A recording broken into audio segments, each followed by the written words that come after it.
The Rams and Matthew Stafford agreed to a restructured contract that will keep him in Los Angeles.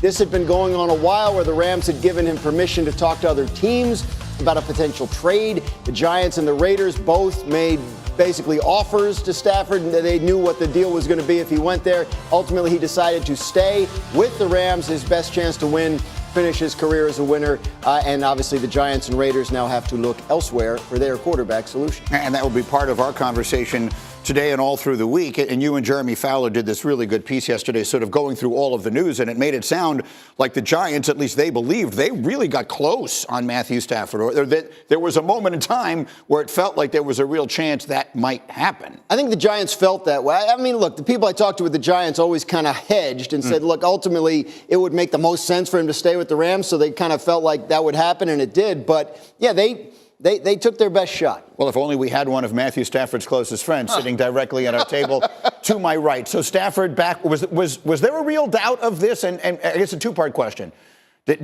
Was there a real doubt of this happening? And secondly, what is it now? The Rams with Stafford now, what are they capable of next year? I don't believe there was real doubt. I believe there was real frustration. I believe there was real, like, what the heck are we doing type of stuff.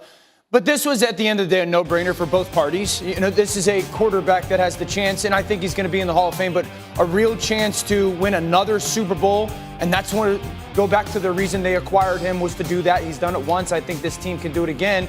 But going to the team, this is a real Super Bowl contender. I think the only team that has clearly a better roster in the NFC is the Philadelphia Eagles. And I'll go back to that game when they were 22 yards away from beating Philadelphia. And then after the game, a week or so after, maybe last week, Darius Slay, their all-pro corner for Philadelphia, said the team that they knew was their scariest was the Los Angeles Rams, a defense that is only going to get better. They're going to have to figure out Cooper Kupp, but they are, even right now in early March, a very real Super Bowl contender with Stafford. The end of last week was Matthew Stafford agreeing to a new deal to stay with the Rams.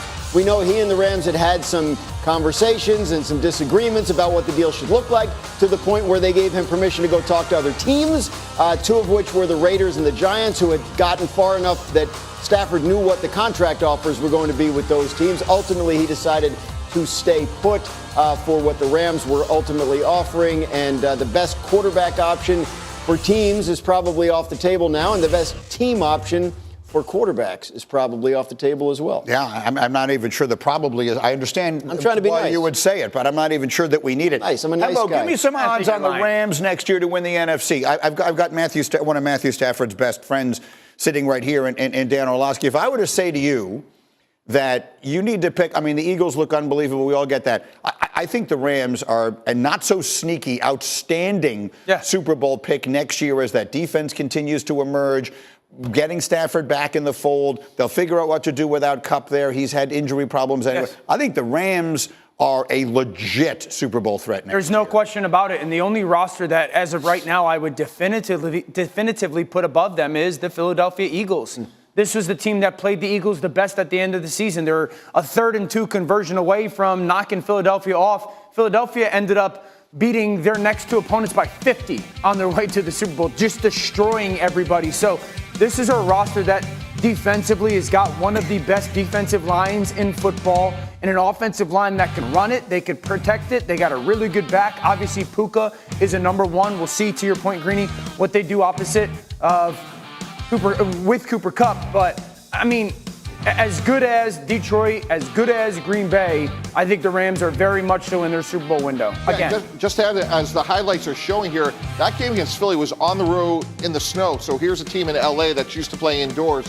So, and they were literally 20 yards away. They blew protection. But the other part to me, though, is they moved on. Aaron Donald retires, and somehow they got better. They got younger, they got deeper, and they drafted 16.5 sacks last year between first and fifth. So I give them a lot of credit from a team building standpoint, Greeny.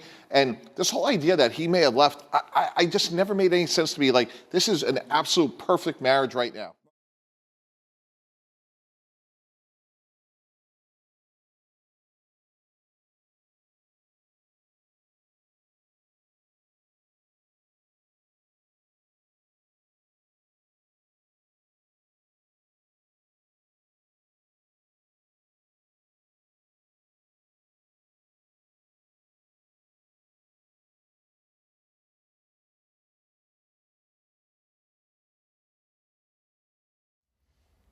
How's it going, everybody? Villa Sports Network here. Just want to thank you guys for your support on the channel. Thank you guys for watching the video. Hope you all enjoyed it.